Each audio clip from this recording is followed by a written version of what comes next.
변동성이 한 번 발생하잖아요. 쉽게 이 변동성이 끝나지 않아요. 그러면 시장은 올라가도 어렵고 빠져도 어렵다는 얘기입니다. 그러니까 난이도가 높은 시장이 됐다는 거예요. 이 방송을 보시는 우리의 대상이 개인 투자자분들이시잖아요. 근데 그 어려운 난이도를 왜 굳이 사서 고생을 하시겠다는 거예요? 그거는 직업인 사람들 알아서 하라고 놔두세요. 한상희 연구원 같은 분이 직업이에요. 저분들 하라고 놔두고 개인 투자자는 여유 있게 좀 한 발씩 멀리 떨어져서 보면 돼요. 그러니까 지금 현재 이 변동성이 커지고 어려운 것에 대한 동의를 하시면 내 지금 현재 주식 포지션의 30% 혹은 50% 사람마다 줄여놓고 나서 보면 되지. 저 사람들 고생하라고 놔두세요.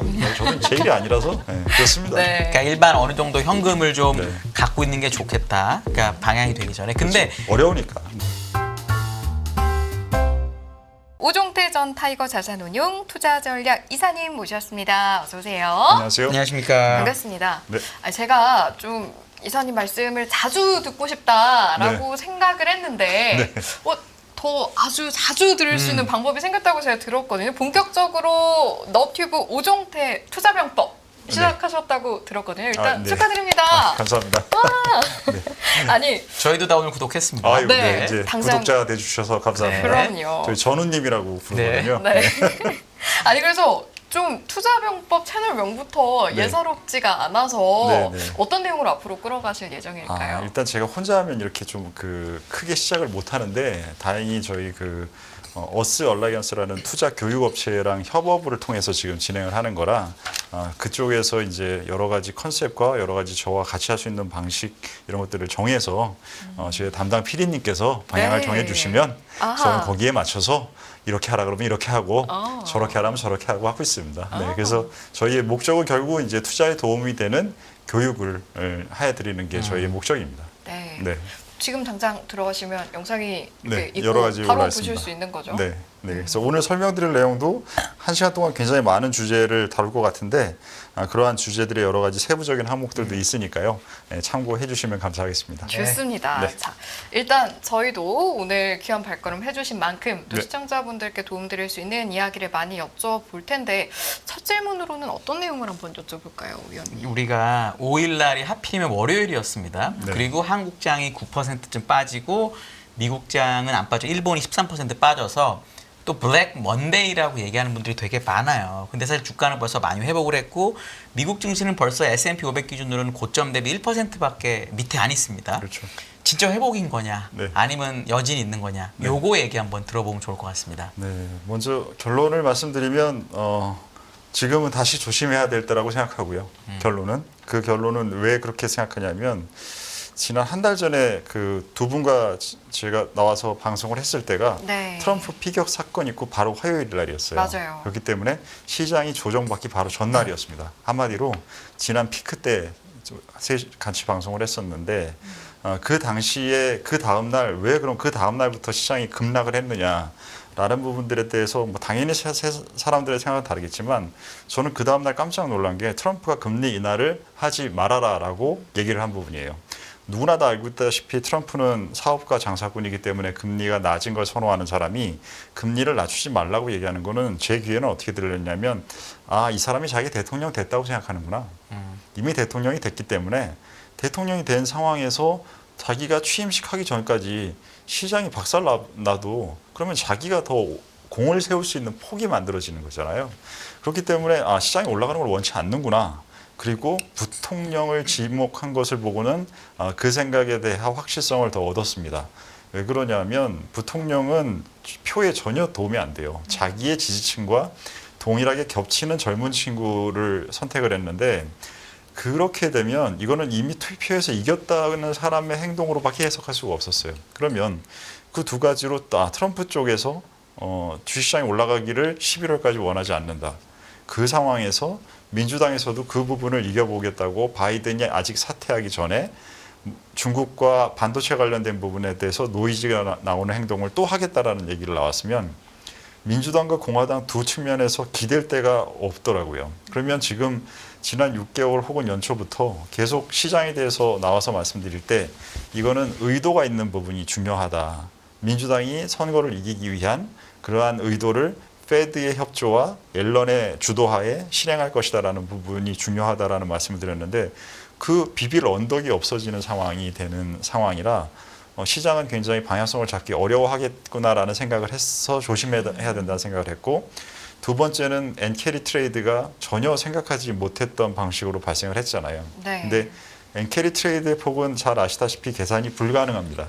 그리고 엔캐리 트레이드를 한 지난 1년, 3년 정도의 기간의 포지션의 규모로 볼 것이냐, 아니면 저처럼 미국의 저금리가 굉장히 낮게 유지된 장기간, 그럼 결국 20, 30년까지 되거든요. 그 20, 30년간의 그런 포지션들은 계속적으로 생겨났고 롤오버 됐고, 그 부분이 처음에는 금리 차를 가지고 미국의 채권 쪽에 투자되다가 나중에는 주식 쪽으로까지 갔고, 그 외에 기타 국가의 더 높은 금리의 채권들까지 가는, 결국은 엔캐리 트레이드가 점점 더 높은 수익률을 추구하는 대로 범위가 확장됐어요. 그 부분들을 다 계산하는 것이 불가능한데, 그 변동성이 커지면 구조화 상품들은 기초에 애초 계산할 때 금리차와 변동성을 같이 구성해서 상품을 구성하거든요. 근데 금리차는 금리차지만 최근에 발생한 그 변동성은 향후에 추가적으로 변동성을 계산할 때 그 구간이 들어가 버립니다. 그러면 기존 포지션에도 영향을 주고 새로운 포지션을 만들 때도 변동성 레벨 자체가 달라져 버려요. 그러면 엔캐리 트레이드의 활동성은 과거보다 떨어지는 방향이 될 거라서, 이건 글로벌 유동성의 마이너스 팩터가 돼서 신뢰도를 가질 수 있는 정치적인 의도를 찾기도 어렵고, 유동성에 대한 부분의 리스크가 전보다 커졌다라고 하면, 그 상태에서 세 번째는 AI 관련된 부분에 대한 흐름에 대해서 약간 조심스러운 의견들이, 그 의견들을 시장 사람들이 듣기 시작했어요. 그래서 이 세 가지라는 부분들이 위쪽에 부담스러운 부분이 생겼고, 반대로 지금 반등을 다시 해버렸잖아요. 네. 이 부분은 트럼프가 그렇게 된 부분에서 너무 못해버리니까, 마치 저는 최근 트럼프의 그 멘트를 보고 있으면 저 사람이 민주당 선거 홍보위원인가? 라는 생각이 들 정도로 말을 못하는 것 같아요. 그리고 민주당 쪽에서는 안정감을 다시 주게 되니까, 민주당이 다시 계속적으로 잘할 수 있겠다는 비빌 언덕이 다시 생긴 부분, 그 부분과 엔캐리 트레이드가 NY 움직임에 따라서 다시 안정화된 부분, 이 두 부분 때문에 밑쪽의 안정감도 다시 만들어졌기 때문에 상하단이 다 막혀있는 구조가 전보다, 네. 지난 한 달 전보다는 돼 있는 것 같아서 지금은 박스권으로 보여요, 시장은. 근데 반등을 했기 때문에 지금은 박스권 하단보다는 상단 쪽에 가까운 확률이 높아서, 그래서 처음에 말씀드릴 때 지금은 조심하는 게 필요하다라고 말씀을 드렸습니다. 네. 우리 엔캐리 트레이드 얘기를 제가 하실 때마다 이걸 꼭 물어보는데, 네. 엔캐리 트레이드라는 건 엔화를 빌려가지고 남의 자산을 산 거잖아요. 네. 그럼 엔캐리 트레이드가 만약에 청산됐다고 하면 그게 다시 일본으로 돌아오거나 엔화를 다시 바꾸는 건데, 네. 일본이 훨씬 더 많이 빠졌거든요. 네, 네, 네. 그리고 변동성이 낮았다가 네. 높아지는 과정에 있을 때는 무조건 변동성을 평균으로 돌리는 공식이나 이런 메커니즘이 작용을 하기 때문에, 네. 한 번 변동성이 높아졌다가 낮아지게 되면 다시 그런 일이 안 벌어지는 경우가 훨씬 많거든요. 이 네. 계산상으로는. 네. 그러면 엔캐리 트레이도 그렇고 얘기하신 변동성도 그렇게 작용하지 않으면 네. 한 번 해결이 됐으니까 계속 갈 수 있다라는 생각은 어떻게 보세요? 이게 그러니까 한 방에 해결이 되고 간 거기 때문에. 제가 생각하기에 그 엔캐리 트레이드는 기본적으로 그러한 부분도 있지만 정책 방향성을 제시된 부분에 대한 신뢰가 있었기 때문에 가능하다라고 생각하거든요. 계속적으로 디플레이션이 일본 사회에서는 큰 문제였기 때문에 그 부분을 막아내기 위한 경제 정책 수단 중에 하나로 금리를 제로 금리를 계속 유지했던 부분, 그 부분을 안 올리면서 환율의 안정성도 같이 필요했던 부분, 이 두 가지의 값이 있었는데 최근 일본 정부의 스탠스가 바뀌었습니다. 그 일본 정부의 스탠스가 바뀌었다라는 부분이 전하고는 굉장히 상황이 다른 상황을 만든 것 같아요. 그 금리를 지금은 뭐 25bp 안 올리려다가 안 올렸다고 하겠지만 그 말이 흔들렸잖아요. 그 흔들렸다는 것 자체는 앞으로 그 금리를 더 올릴 수도 있는 것이고, 그 금리를 올린 부분에 대한 효과들은 사실 얘네들이 뭐 한상희 연구원님께서는 알고 계시지만 해지 비용이라는 게 굉장히 크기 때문에 사실 금리 차보다 해지 비용이 훨씬 더 비중이 높잖아요. 그래서 환율 변동성에 더 민감한 포지션이라는 얘기입니다. 금리 변동폭에 민감한 포지션보다 환율 변동폭에 더 민감하게 설계 구조에 영향을 받아요. 그리고 게다가 보험사들이 이 포지션을, 말씀하셨던 일본 내의 금융기관은 주요 포지션은 보험사들이 만들었고 글로벌 자금들은 미국의 IB들이 많이 만들었습니다. 그러면 이 두 주체들에서 위험 선호에 대한 위험 회피 성향은 일본 국내 포지션들이 훨씬 더 크거든요. 걔네들은 조금만 이런 부분 발생하면 면피하려고 그냥 그 포지션을 다 없애요. 그리고 다시 생각하신 대로 계산 가능성이 조금 더 늘어난다고 하더라도 한번 최근에 그렇게 큰 문제를 다시 관련된 포지션을 재설정하는 데는 제 생각에는 그 사람들의 성향상 1년 이상은 지나야지 바로 1년 안에 다시 이렇게 큰 문제에 대한 포지션 못 만드는 게 현금도 아직 계속 쓰고 있는 사람들인데 그 사람들이 어떻게 이렇게 큰 변화를 빨리빨리 대응하는 사람들은 아닌 것 같습니다. 그러니까 재설정의 문제가 아니라 문제가 다시 벌어지려면 네. 뭐가 남아가지고 그게 다시 터져야 되는 거거든요. 네. 근데 변동성이 한번 커지고 나서 변동성이 평균으로 바뀌게 되면 네. 내재 변동성이 한번 안정화가 됐기 때문에 네. 이런 일이 다시 벌어질 가능성이 매우 낮아지거든요. 네. 근데 여기서 박스권 상단에서 떨어진다라고 하는 걸로 얘기하려면 이런 일이 벌어질 수 있다라는 거인데 아니면 저번처럼 그렇게 빠르게 떨어지는 건지 아니면 이제는 안정화가 됐기 때문에 여기서 박스권을 조금 뭐 천천히 움직이는 걸로 봐야 되는 건지 그건 어느 쪽으로 보세요? 내재 그러면? 변동성을 평가할 때는 네. 자금을 소싱한 쪽만 아니라 운영하는 측면 양쪽을 다 봐야 되는데 얘네들이 아까 처음에 설명했던 대로 해가지고 금리 구조의 금리 차만 가지고 했을 경우에는 내재 변동성의 이쪽 투자한 부분의 대상 쪽에서의 변동성이 양쪽 다 크지 않은 구조였어요. 근데 지금은 그걸 가지고 빅텍도 사놨잖아요. 그렇기 때문에 이쪽에 빅텍에 사는 부분에서의 변동성은 지금 내려가는 것도 하락이라고만 여러분들 보시겠지만 하락 변동성이고요. 지금 빨리 올라온 게 주식을 갖고 있는 입장에서는 좋지만 이건 상향 변동성이 또 발생한 겁니다. 둘 다 변동성을 계산하는 측면에서는 굉장히 크게 그러한 구조화 상품을 운영하는데 리스크를 증가시키는 걸로 계산이 돼요. 지금 이제 빅스가 낮아진 이유가 네. 데일리 옵션을 지금 너무 많이 쓰기 때문에 너무 많이 쓰죠. 이제 상향할 때는 빅스가 안 올라가요. 안 잘. 올라가죠. 네, 그래서 아까 얘기하신 부분 옛날엔 맞는데 네. 지금은 그렇지 않다라는 주장이 있거든요. 또 왜냐하면 옛날에 원먼스- 위클리 원먼스 변동성이다가 네. 지금 데일리 변동성이 미국에서 3분의 2가 넘어갔어요. 네, 네. 그래서 이제 빠질 때만 빅스가 올라가고 주가가 올라갈 때는 빅스가 안 올라가는 사태가 돼서 네. 그래서 일본이 그렇게 한 방에 많이 맞은 거다라는 얘기도 사실 있거든요. 그날 13%가 떨어졌으니까. 그러니까 지금 그 빅스 구조는 이제 한 달짜리를 기준으로 계산을 하기 때문에 말씀하신 대로 데일리 옵션이 나오면서 그 구조에 영향을 주는 포지션들의 움직임이 다 딴 데로 가버려 가지고 네. 그 상품의 의미가 다 떨어져 버린 그 부분은 맞는데 저는 그 관련된 변동성을 이 파생 시장에서 그렇게 서로 간에 면밀하게 계산해서 최근에 나온 상품까지 그렇게 장기간에 설정되어 있는 포지션이 지난 겨울 그러니까 데일리 옵션이 이슈가 되고 시장에 크게 영향을 주는 건 6개월에서 1년이에요. 근데 제가 생각하는 엔캐리 트레이드의 구조의 설정 기간은 저는 다른 사람들보다 더 길게 10년, 20년이라고 생각을 하거든요. 근데 갑자기 걔네들이 최근 1년 동안에 생긴 그 상품의 변동성까지 다 계산돼서 그것을 고려하다가 문제가 됐다. 그거는 최근 상황으로 최근 포지션은 그렇겠죠. 근데 그게 장기간에 설정 있는 포지션들한테는 그거는 그냥 생각 못했던 부분의 변수가 발생을 해서 자기가 안 좋은 포지션의 영향을 받고 그 포지션을 없애는 그러한 영향을 주겠죠. 네, 알겠습니다. 저는 저희 일부 시작하면서 어떻게 보면 결론부터 말씀해 주시고 시작한 게 네. 지금 지난번에 나왔을 때보다 상하단이 조금 막혀있는 상대적으로 막혀있는 상태에서 박스권인 것 같다라고 네, 하셨잖아요. 그렇습니다. 이런 질문 좀 드려보고 싶은 게 반등을 해주긴 했는데 정말 바닥을 찍고 올라온 걸까? 네. 라는 생각하시는 분들도 많을 것 같아요. 근데 네. 사실은 물고기 잡는 법이 궁금하거든요. 바닥을 찍었는지 확인하고 싶을 때 네. 어떤 지표를 보통 이사님께서는 활용하시나요? 근데 지금은 지수가 되게 지난 한 3년 동안 많이 올라온 상황이잖아요.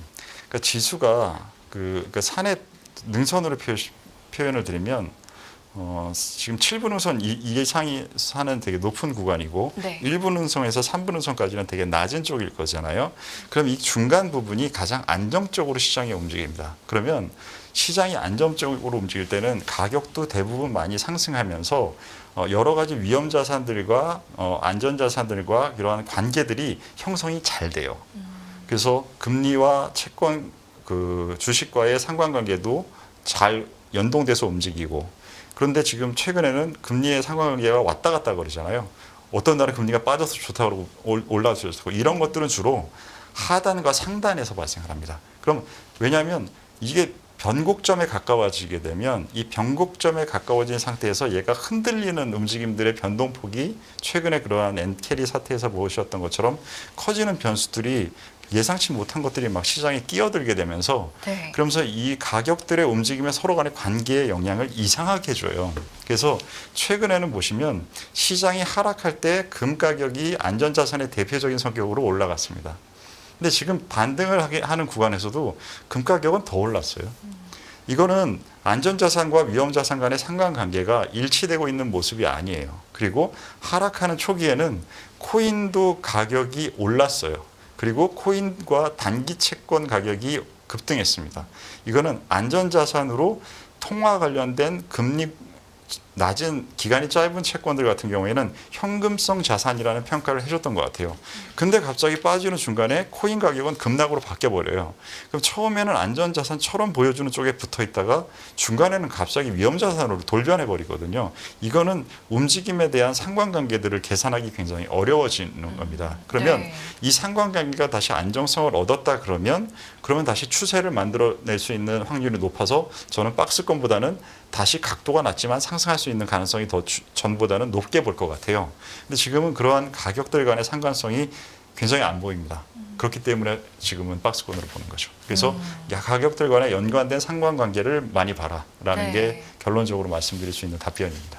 알겠습니다. 지금 금 가격이 오르는 걸 네. 달러 약세 때문에 나타난 상관관계라고 해석하면 안 될까요? 그거는 주가랑 무관하게 네. 원래 이제 달러 약세가 되면 금 가격이 오르는 게 원래 우리가 알고 있던 상관관계니까 원래 그게 회복됐다고 생각하면 어떻게 볼까요? 원래 우리가 알고 있던 관계는 그 관계인데 지금 금은 글로벌 전체의 안전자산 성격이라는 것이 전통적으로 갖고 있는 개념인데 지금은 지역적인 이해관계, 중국과 러시아 같은 일부 특정 국가의 중앙은행들의 개입, 그리고 최근 같은 경우에는 중국 내부에서 너무 경기가 안 좋고 투자할 곳이 없는 상황에서 부동산도 지금은 안 되는 상황이잖아요. 투자처로는.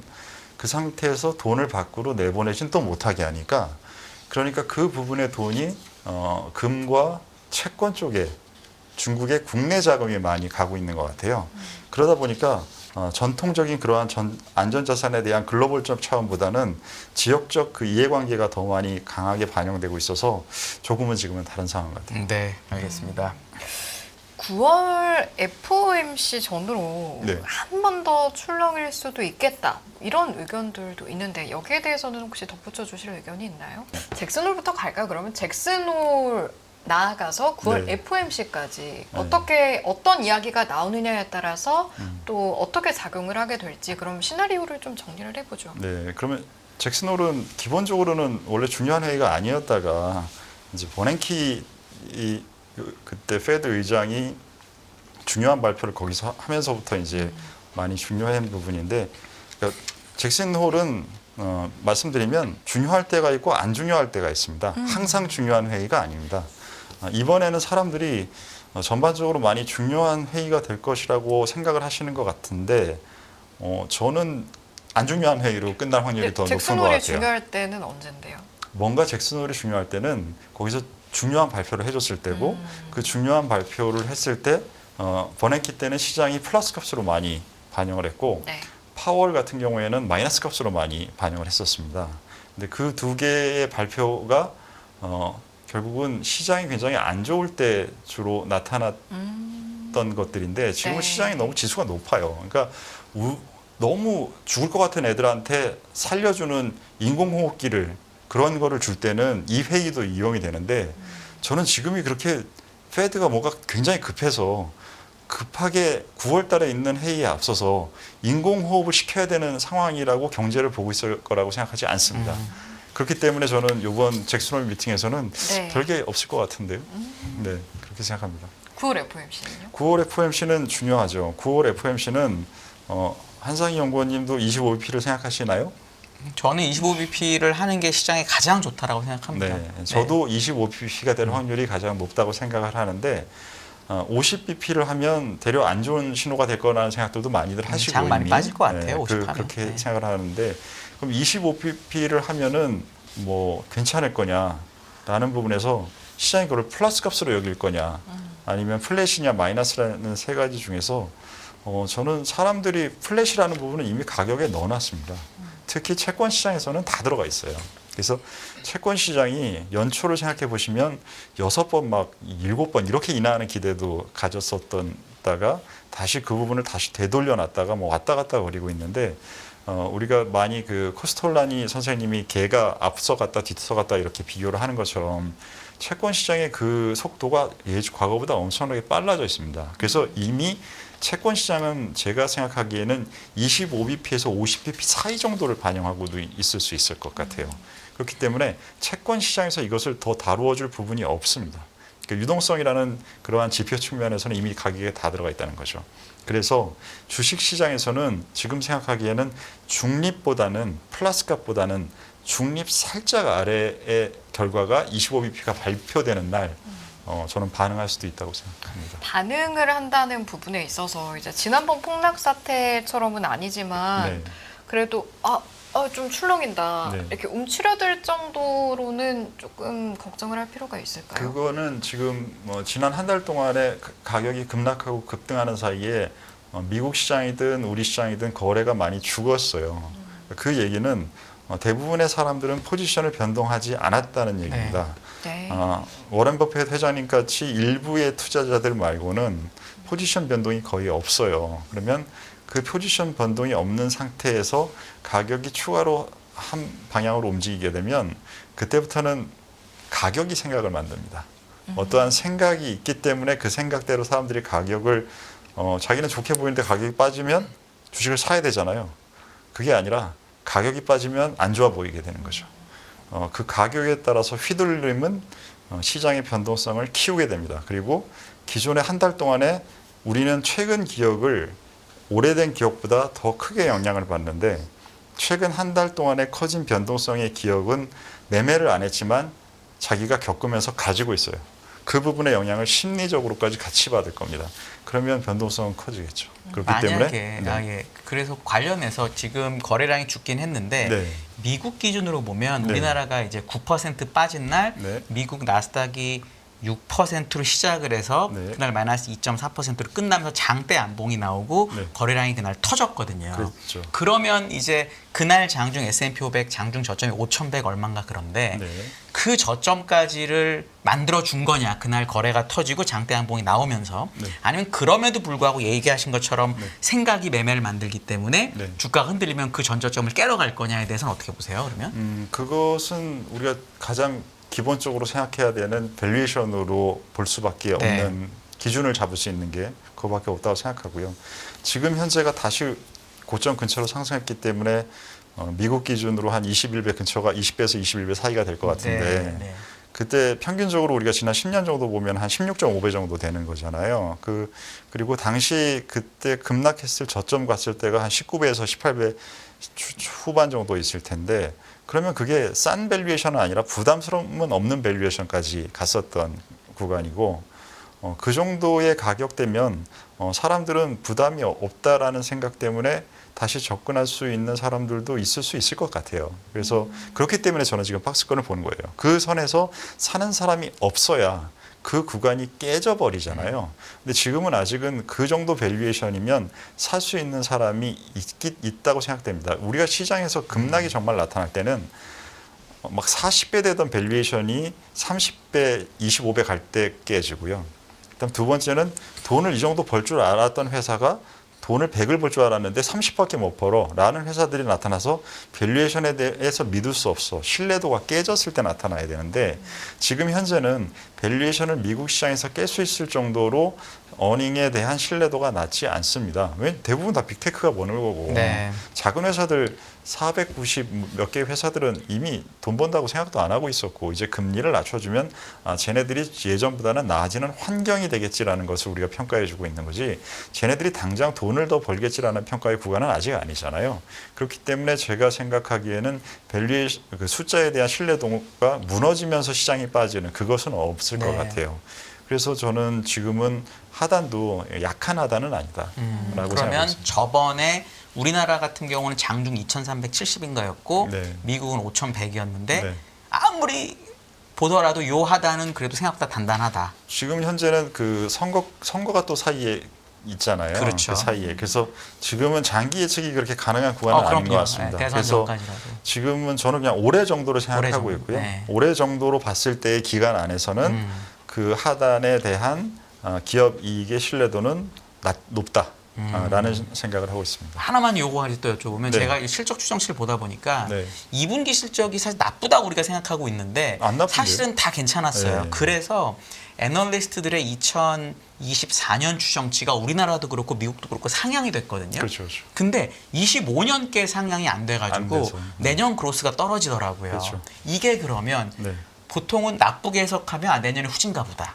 좋게 해석하면 아직 시장의 기대가 별로 없나 보다. 네. 양쪽 다 해석할 수 있거든요. 네. 어느 쪽이 맞는 것 같으세요? 2분기 실적은 숫자가 안 좋았던 게 아니라 2분기 실적에 대한 발표가 난 시장 반응이 안 좋았습니다. 네.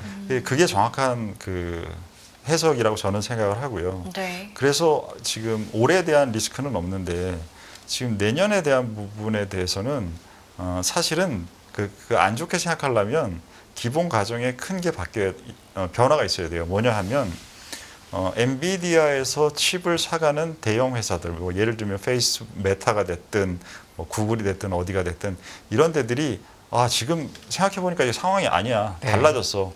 야, 우리 연간 계획 다시 잡자. 그래서 지금 현재 갖고 있는 계획이 아닌 아예 중장기 계획을 수정하는 상황이 발생하면 이익은 위험 요인이 됩니다. 네. 근데 지금 현재 단계에서는 선거를 앞두고 있고 민주당의 정책이 어떻게 나올지도 모르는 상태에서 그런 대기업들이 그런 계획을 세울 리가 없잖아요. 네. 그렇기 때문에 그 상황에 대한 예측 가능성이 없는데 예측 가능성이 기업들이 없는 상태에서 투자자들이 그거를 한 수 더 떠도 예상한다라는 것은 쓸데없는 에너지 낭비입니다. 네. 네, 그 시간에 공부를 예. 하시는 게 더 맞습니다. 네. 뭐 중간중간 이제 미 대선 이야기도 나오고 네. 선거가 어떤 이제 변수로 작용하는지 말씀은 해주셨습니다만 앞서 초반에 말씀해주신 것처럼 저희가 트럼프 트레이드 했던 게 엊그제 같은데 이제는 좀 해리스 후보가 앞서는 관점에서 미 대선을 바라보고 있는 시점이잖아요. 네. 그러면 네. 미 대선이 주식시장의 판도를 어떻게 바꿔나갈지 지금 투자자분들이 미리 좀 전략을 짜신다면 네. 어떤 식으로 바라보시면 좋을까요? 분석은 많이 나왔었는데 분석이 나왔던 시점에는 트럼프가 될 가능성을 높게 보면서 분석들을 많이 그랬죠. 했던 자료들이 많이 예. 나와가지고 지금 아마 자료 쓰셨던 애널리스트 분들도 굉장히 공허하고 짜증이 나실 텐데요. 먼저 위로를 드리고요. 네. 네. 그리고 지금 현재 해리스는 지금 뭔가 위험한 행동을 해서 자기한테 주목을 끄는 것들을 제가 민주당 그 주변에서 그 팀 혼자 하는 게 아니잖아요. 선거는. 네. 그 헤드 팀에서 제가 있다라고 하면 저는 그 해리스한테 무언가를 하라고 얘기하지 않을 것 같습니다. 그냥 가만히만 있어라. 가만히만 있으면서 여성과 흑인들, 그다음에 소수 민족들의 표를 가져오는 그건 노력만 해라. 그리고 뭔가 멋있는 방향, 미국의 방향성, 미국이 앞으로 가야 할 것, 뭐 이란과 이스라엘 전쟁에 대해서 어떻게 해야 된다. 이런 얘기 하지 최대한 안전지대에서만 움직일 것이다. 하라. 네. 그러면 트럼프가 그냥 자멸하면서 우리가 이긴다. 라는 전략을 세울 것 같아요. 그래서 만약에 지금 현재 민주당이 될 확률이 높다고 생각하시는 분들은 저는 그냥 기존 전략을 그대로 가지고 상반기에 생각했던 그 하반기나 내년에 대한 그림을 그렸던 부분들을 그대로 그리는 것이 적절하다고 생각을 하고요. 그것과 달리 그 지지율과 선거의 결과는 달랐다. 그 미국의 시스템은 선거인단 시스템이기 때문에 그거대로 안 간다. 그래서 여전히 트럼프의 그러한 확률이 있다라고 생각하는 분들이 계시다면 빠진 테슬라 주식을 사셔도 될 것 같긴 한데 그건 그냥 농담으로 말씀드린 얘기고 네. 그 트럼프가 됐을 때의 상태에서는 저는 좀 트럼프가 선거 과정과 선거가 끝난 후에 동일한 전략을 쓸 사람인지 잘 모르겠어요. 그래서 그 판단 가능성이 좀 없어서 저는 트럼프가 만약에 될 확률이 높다라고 생각하시는 분들은 그냥 지수 추종과 관련된 부분, 그러니까 뭔가 변화를 많이 하는 게 아니라 시장이 그냥 트럼프가 돼도 나는 주시장이 좋다고 생각해라고 한다면 시장과 더 비슷한 포지션을 가져가는 게 낫다고 생각합니다. 네. 예측이 좀 안 되네요. 대선 관련해서 아까 부통령 벤스 얘기를 하시긴 했는데 네. 벤스를 뽑은 게 이제 지지자들이 겹치는 거라 왜 했는지 모르겠다라고 얘기를 하시긴 했는데 네. 또 다른 측면으로 보면 네. 젊고 네. 흙수저고 군대도 갔다 왔고 네. 거기에 이제 지역이 오하이오다 보니까 네. 오하이오는 스윙 스테이트는 아니지만 세마이 스윙 스테이트쯤 됩니다. 2번씩 왔다 갔다 바뀌었고 네. 오하이오 옆에 펜실베이니아가 있고 위에 미시간이 있고 위스콘신 이제 경합주에 딱 붙어 있거든요. 네. 그런 차원에서 요 경합주만 내가 이기면 되니까 네. 요 효과를 보려고 벤스를 뽑았다. 나머지는 상관없는 거죠. 어차피 경합주만 이기면 되니까. 네. 그런 차원에서 뽑았으면 뭔가 트럼프의 대선 당선 가능성을 높이는 걸로 좌우할 수도 있다.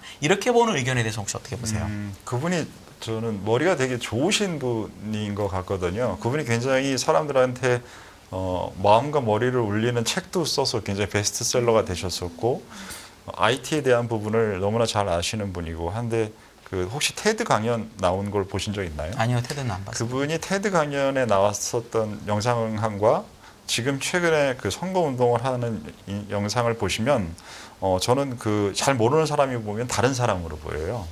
그래서 굉장히 이번에 정치적인 부분에 대한 그 뭐 야망과 준비와 뭔가가 이제 굉장히 있으신 것 같은데 저는 트럼프가 그러한 그 약간 그냥 영독일이라고 생각하거든요. 그냥 젊은 개 한 마리를 싸납게 짖을 수 있는 그러한 방식으로 트럼프는 그 사람을 생각하는 것 같고 그 사람은 그러한 이미지를 얻으면서까지 그 자리에 가서 내가 더 얻을 수 있는 게 무언가는 있다라고 해서 그 자리를 간 것 같은데 그 과정이 어떻게 됐든 간에 선거 과정에서는 계속 그 강한 멘트와 싸우는 모습을 보여줘야 돼요. 그러니까 싸우는 모습을 보여주는 것 자체가 이게 먹힐 거라고 생각을 하면 선거에서도 유리한 쪽으로 갈 수가 있지 그 사람이 출신이고 그 사람이 표가 어디고 하는 부분보다 저는 포인트가 굉장히 싸움에 대한 포인트로 그 부분이 선택이 돼서 실제에서도 그분이 나온 인터뷰에서 노이즈되는 그러한 멘트들이 굉장히 많이 생산되고 있는데 저는 그 노이즈를 들을 사람들은 그 지난번 선거 와서 말씀드렸듯이 트럼프도 싫고 바이든도 싫다라는 그 가운데 사람들이 움직임이 중요하다라는 말씀을 드렸습니다. 저는 그 사람들 기보다는 그냥 원래 트럼프를 지지하는 사람들을 귀를 좀 더 시원하게 하는 작용을 할 확률이 지금은 높아 보여서 네, 아니면 예를 들어 이제 펜실베이니아랑 위스콘신 그다음에 네. 미시간이 한 60표 정도 돼요. 네. 이게 사실은 뒤집히면 그냥 끝나는 건데 네. 이제 미국이 지역 감정이 없다고 생각하시면 미국의 그 대선 결과를 보시면 도시하고 지방 색깔이 다르고 주별로 다르고 워낙 지역 감정이 심한 게 미국이란 나라인데 요 출신지를 생각해서 나는 다 필요 없고 다른 데는 너는 여기 있는 표만 갖고 와라 라는 차원에서 만약에 선택을 했다면 네. 벤스가 어떻게 말하는 게 우리가 딱 듣기에 네. 선거에 도움이 될까요? 예를 들어 벤스가 이런 말 하면 이거는 트럼프의 당선 가능성을 높인다. 네. 뭐 어떤 식으로 보는 게 좋을까요? 그러면 이게 그건 그 말에 대해서 중요하다고 생각하신다면은. 그건 선거 전문가한테 물어봐야죠. 선거 전문가 투자 전략하는 사람한테 아니, 오늘 뭘 내려오셨으니까. 못하는 거예요. 선거 전략한테 물어봐야죠. 혹시나 해서. 그러면- 왜냐면 이게 네. 그런 차원에서 지금 사람들이 보는 분도 많으니까. 중요한 부분인데요. 네. 네, 저는 이제 그 관점에 있어서 저는 그러니까 트럼프가 당선이 됐던 그 상황부터 저는 인지의 출발을 가져야 될 것 같아요. 미국의 중산층에서 백인 중에서 사람들한테 주목받지 못한 그러한 제조업이나 이런 곳에서 떨어진 그래서 자신의 존재의 존재감이 떨어진 사람들 그 사람들을 북돋아주면서 트럼프가 된 거잖아요. 근데 지금은 이미 그 사람들은 다 그쪽에 가 있어요. 가 있고 그 사람들 중에서도 이게 정말로 뭐 트럼프가 돼서 내가 좋아진 게 맞나라는 게 헷갈리는 사람도 있을 것이고 계속 헷갈려하는 사람들도 있을 것이고 저는 지난 트럼프가 한 4년 이후에 바이든이 하는 과정에서 그 지금 현재 선거에 중요한 사람들은 지금 설명드린 그 군이 중요한데 그 사람들한테 중요한 얘기를 계속 해줘야 되는데 아니 부통령을 해서 그 사람들이 듣고 싶어하는 해준 얘기를 하면 뭐합니까? 자기가 IM 리치라고 머스크랑 얘기하면서 얘기해가지고는 전미 자동차 노조에서 소송 거는 얘기 만들고 저쪽에서는 젊은 사람이 이제 바뀌었는데 계속 이제는 노인에 대한 이미지 자기가 다 갖고 왔는데 그 가까운 이미지를 젊은 친구 뽑아놓은 거에서 커버를 못하는 그러한 모습을 계속 보여주고 이거는 그 사람이 아니라 트럼프가 주는 영향이 너무 커요. 그래서 부통령이라는 친구가 뭔가를 잘하는 거 아니냐가 비중이 있을 정도로 영향을 줄 정도면 박빙이어야 되는데 지금은 부통령 단의 싸움이 아니라 대통령 후보 둘 간의 싸움이 더 중요해서 저는 그게 그렇게 중요한 요인인지 잘 모르겠습니다. 알겠습니다. 네. 또 정치는 생물이라고 네. 하니까요. 뭐 트럼프 피격 사건도 저희가 예상을 못했던 부분이고 네. 또 이제 해리스가 이렇게 다시 앞서 나갈지도 이제 흐름 보면서 저희가 느낀 부분이기 때문에 말씀하신 부분까지 포함해서 앞으로 또 미 대선 앞두고 전후 상황은 어떻게 흘러가는지 또 경제와는 어떻게 연결지을 수 있는지 저희 연합뉴스 경제TV에서 계속해서 확인해 주시기 바랍니다. 자, 다음 이슈로 넘어가겠습니다. 왜 어떤 부분이 미소가 지어지셨어요? 너무 길게 잘 얘기하니까 얘기하지 잘 말라 정리하셨는데. 혼난 거잖아요. 잘 혼날 얘기 좀 정리하셔서. 하지 마세요. 네. 자, 저희 그러면 다음 이슈로 또 제가 가지고 넘어가 보겠습니다. 원달러 환율 이야기를 저희 오늘 인포맥스 라이브 열면서 제가 또 말씀을 드렸었는데 1330원대 초반까지 급락했거든요. 그리고 네. 이게 5개월 만에 지금 최저치라고 하는데 네. 일단은 이 수치 자체를 어떤 징조로 본다면 해석의 여지가 어디에 있을지와 시장에는 어떤 영향을 주실지까지 두 가지 질문 드리겠습니다. 일단 우리가 원화가 중요하니까 원화가 강해졌네라고 지금 생각을 하잖아요. 근데 저는 원화가 강해진 게 아니라 달러가 약해진 현상에 그 옆에 붙어있는 숫자가 원화였다고 생각합니다. 그래서 이건 원화랑은 아무 상관없는 상황이기 때문에 원화로 해석하지 않으셨으면 좋겠고요. 달러의 변동성이 커진 겁니다. 그리고 달러가 강세를 갈 것처럼 많은 의견들이 모였을 때와 엔화가 약세가 피크했을 때가 겹쳐요. 그래서 그 시점부터 바뀌어진 부분들이 엔캐리도 가져왔고 청산도 가져왔고 많은 것들을 가져왔는데 그 부분에 대한 이유를 지금 한 달 만에 정확한 해석이 안 돼 있습니다. 저도 그 해석을 하지는 못하겠어요. 그렇기 때문에 원인이 아직 밝혀지지 않은 상황에 가격 변동이 큰 것이 앞으로 어떻게 된다라고 예측하는 거는 지금은 너무 확률이 작아서 그런 식으로 만든 생각은 투자 의사결정에 쓰시면 안 됩니다. 아, 오히려. 예, 그래서 네. 지금 환율은 중요하지만 중요하다고 항상 투자 전략에 들어갈 수 있는 것은 아니에요. 그래서 중요하지만 지금은 원인이 무엇인지를 더 정확하게 이해하기 위해서 이 부분을 더 파악하고 관찰하고 알아보는 단계에 있어야 될 것 같습니다. 그러니까 이거를 변수로 넣으시면 안 됩니다.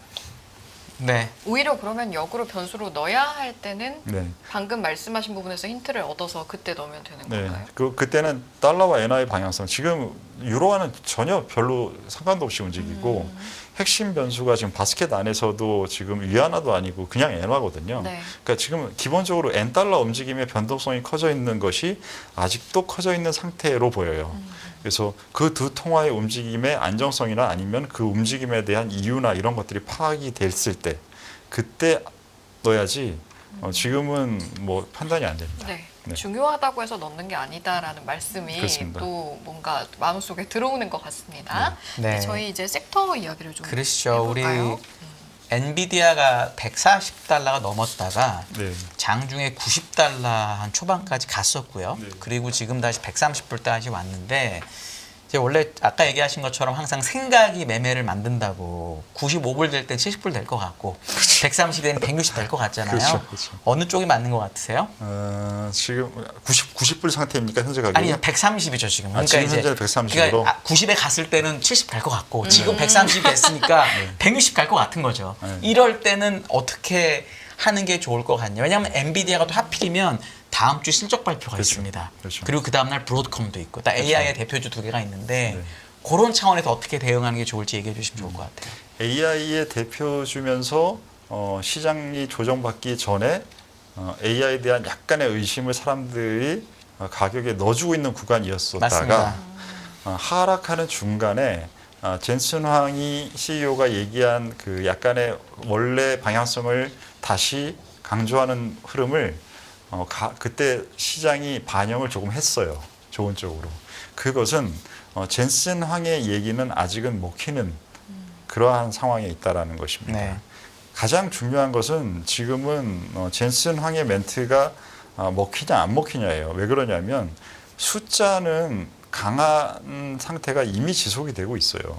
그러니까 지금 엔비디아가 여기서 130을 넘어서 위로 뚫고 지난 고점을 뚫고 올라가려면 이건 이익만으로 뚫고 올라갈 수 없습니다.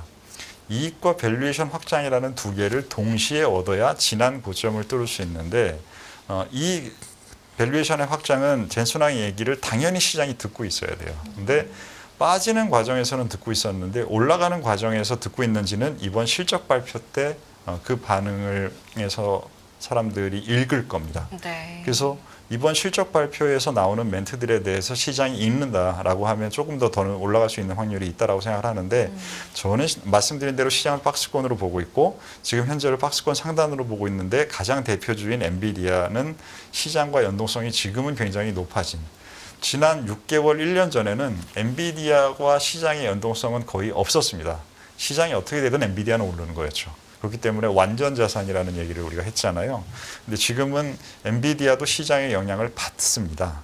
그거는 전보다는 강도는 약해졌다라는 거예요. 그렇기 때문에 저는 지금 130에서 120, 110, 90에서 130 사이였으니까 그 중간이면 한 중간값 어딘가 그쪽을 향해서 변동성 구간에 있을 확률이 지금은 높다고 생각하고 지금은 있습니다. 오히려 그럼 상단에 더 가깝다고 보시는 거네요. 네, 그렇습니다. 나스닥이 사실 지금 고점에서 그러니까 S&P 500은 고점 대비 마이너스 1%인데 네. 나스닥은 한 아직도 마이너스 한 조금 남았죠. 4% 이렇게 되거든요. 네, 네, 그러면 네. 상단을 볼 때 네. 나스닥으로 볼까요? 아니면 S&P로 볼까요? 아니면 코스피로 볼까요? 코스피 사실 너무 많이 남긴 했지만. 그거는 그거 같아요. S&P와 나스닥에서 항상 나스닥이 계속 강세 구간에 더 셌잖아요. 네. 근데 지금 조정에서는 안 그렇습니다. 그래서 그 이유가 왜 그럴지를 저도 생각을 해봤는데요. 그 부분은 아까 한상희 연구원님이 질문했던 내년에 대한 2025년에 대한 추정치에 대한 생각이 저는 일정 부분 들어가 있는 것 같아요. 내년에 대한 그림이 만약에 안 좋은 쪽으로 변동한다면 그 안 좋아지는 변동의 대부분은 빅텍에서 나올 겁니다. 논리적으로. 나머지는 너무 안 좋았어서 거기서 마이너스 컷을 만들 게 없어요.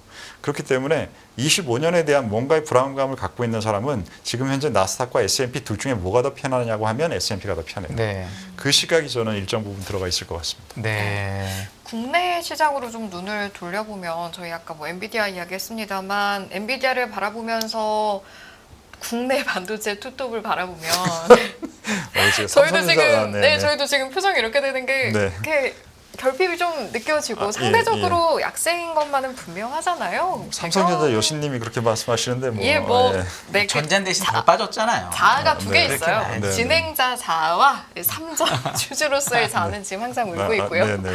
그래서 이 배경도 많은 분들이 이야기를 해오긴 했지만 다시 좀 정리를 한번 해보고 가겠습니다. 네, 그 투톱이라는 말씀을 하셨나요 좀 전에? 근데 투톱이라고 정정을 해볼까요? 반도체 투톱이라고 얘기를 네. 하면 원탑과 아이들로 할까요? 그러니까 지금 투톱이라는 용어를 쓰실 때 하이닉스와 삼성전자를 쓰신 거죠? 네, 그렇죠. 맞습니다. 그렇죠. 네. 네. 그래서 삼성전자 여신님께 참 죄송한 얘기지만 해석을 다시 해드려야 저는 되는 사실도 슬퍼요. 투톱이라는 용어를 딱 쓰셨을 때 한미 반도체랑 하이닉스를 얘기하시는 거야. 저 잠깐 나가서 울고 와도 되죠? 예, 하이닉스와 삼성전자를 아이고. 얘기하시는 거야. 라는 네. 거기다 답이 완전히 다른데 라는 생각을 지금 머릿속으로 했고요.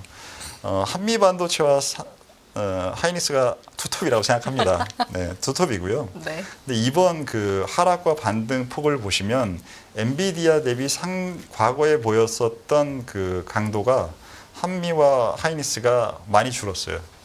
이 부분은 그냥 우리나라 주식과 미국 주식이라고 생각하지 마시고 글로벌 전체 반도체 주식이라고 생각해 보세요. 혹은 그냥 글로벌 전체 주식시장이라고 생각해 보세요. 그러면 이번 조정 과정을 통해서 시장에서는 일정 부분 숫자가 확실하게 나오고 전망이 매우 유사하게 흘러가는 회사들에 대해서도 전보다는 접근의 폭을 줄였다는 얘기입니다. 그러니까 범위가 줄어들었다는 얘기죠. 이거는 산이 점점 위로 올라가면 좁아지잖아요. 산은. 그렇기 때문에 그 위에 올라갈 수 있는 사람의 숫자가 줄어야 돼요. 요즘 하도 히말라야에 관광객들이 많이 가셔가지고 위에 너무 많이 사람들이 올라가서 쓰레기도 많고 떨어져 다치는 사람도 많아진다고 하는데 네. 이러면 다치는 거예요. 근데 지금 그것을 시장은 개인은 그런 실수를 하지만 집단 전체로는 시장은 현명합니다. 시장이 현명하다는 건 시장에 참여하는 집단 지성이 현명하다는 얘기를 돌려서 얘기하는 거잖아요. 네. 그 집단 지성은 지금 현재는 과거보다 더 많이 올려주면 안 된다라는 것을 저는 그 가격 차이에서 만들어주고 있다고 생각합니다. 그러면 다음 질문 중 요거 하나만 여쭤볼게요. 네. 그런데 미국에 있는 메모리와 관련된 기업들은 네. 조금 더 괜찮거든요. 네. 요건 그럼 진짜 예를 들어 마이크론이라든지 뭐 시게이트, 뭐 웨스턴 디지털 이런 것들은 네. 조금 덜 빠지고 뭐 큰 차이는 없습니다만 네. 요거는 진짜 미국 한국 차이인가요? 그럼 그거는 그 이번에 엔캐리 사태를 겪으면서 지역별 글로벌 포지션에서 국가별 조정이 나타날 수밖에 없어요. 제가 미국에 있는 매니저고 다국 투자를 하고 있는 사람이었으면 저는 이번 조정 기회를 활용해서 미국 자산으로 더 비중을 옮겼을 겁니다. 예, 그런 행동이 작용했을 것 같습니다. 이거는 무조건 미국 한국 차이다. 네. 그렇게. 네. 네. 네. 저희가 이야기 나눈 것 이외에 네. 지금 이제 8월도 뭐 지금 8월 20일이니까 얼마 안 남았는데요. 그렇네요. 그래도 하반기가 꽤 남았잖아요. 네. 하반기에 좀 네. 이것도 좀 주시하면 좋겠다라는 섹터가 있을까요? 이사님이 좀 눈여겨보시는 섹터?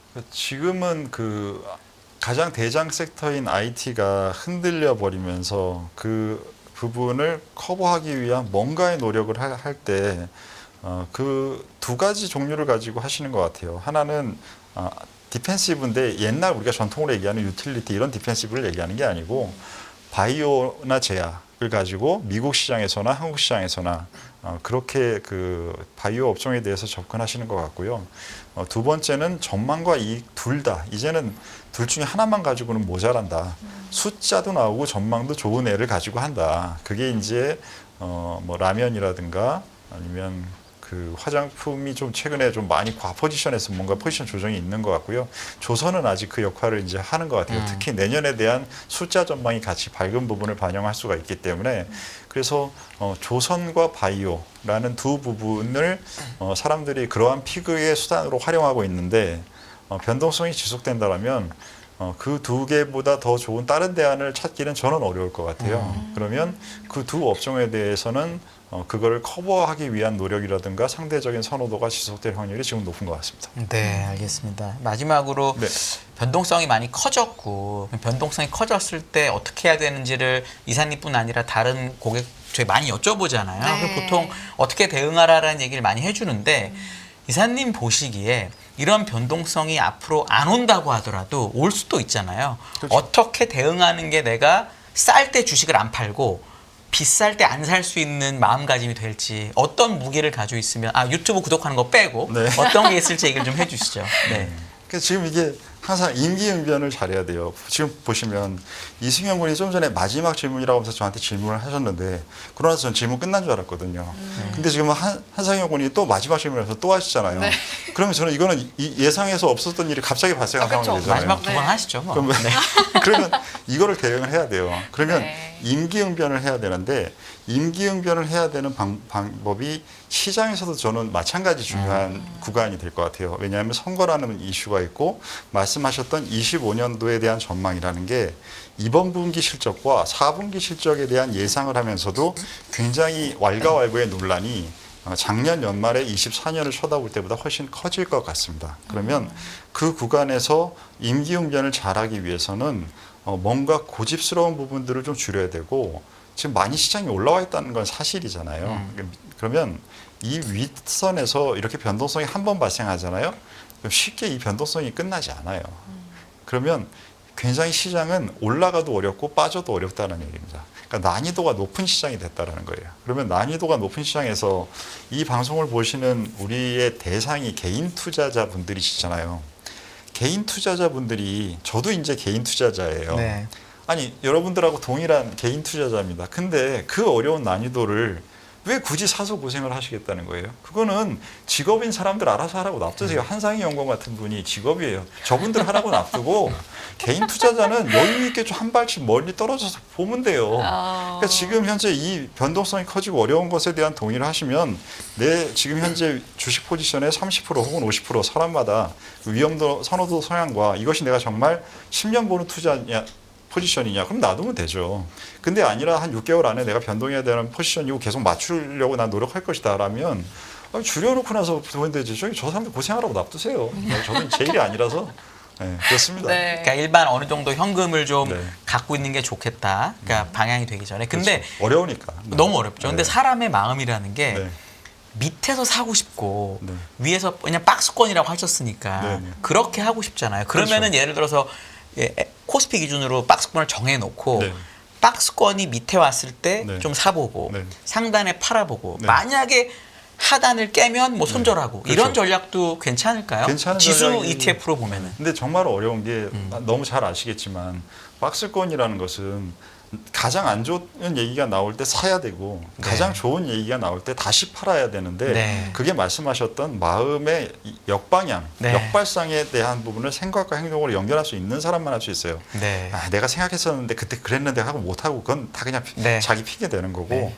그걸 하기 위해서는 가장 고난이도의 실력이 필요합니다. 그래서 지금 지난 한 달을 보시면 지난 한 달 동안의 가장 긍정적인 상황이 지금이잖아요. 근데 지금 팔을 수 있어야 돼요. 네. 박스권이라는 데 동의하신다면 오늘 주식을 파셔야 됩니다. 미국 시장에서도 팔고 내일 아침에 한국 시장에서 팔고 이 매매를 하실 수 있어야 되고요. 반면에 지난번 저점에서는 미수가 털렸었잖아요.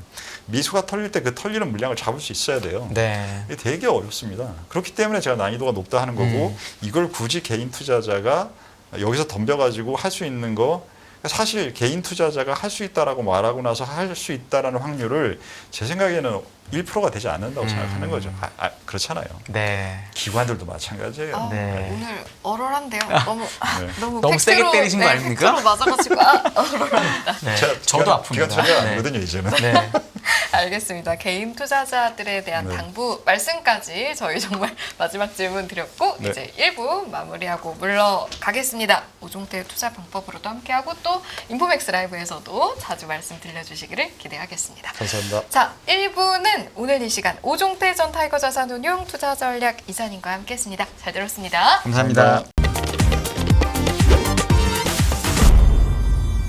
안녕하세요. 이승입니다. 더 많은 영상을 보고 싶으신 분들은 화면 오른쪽에 있는 구독 버튼을 눌러주시기 바랍니다. 그리고 영상을 보시면서 좋아요는 필수인 거 아시죠? 항상 인포맥스 라이브를 사랑해 주셔서 감사합니다.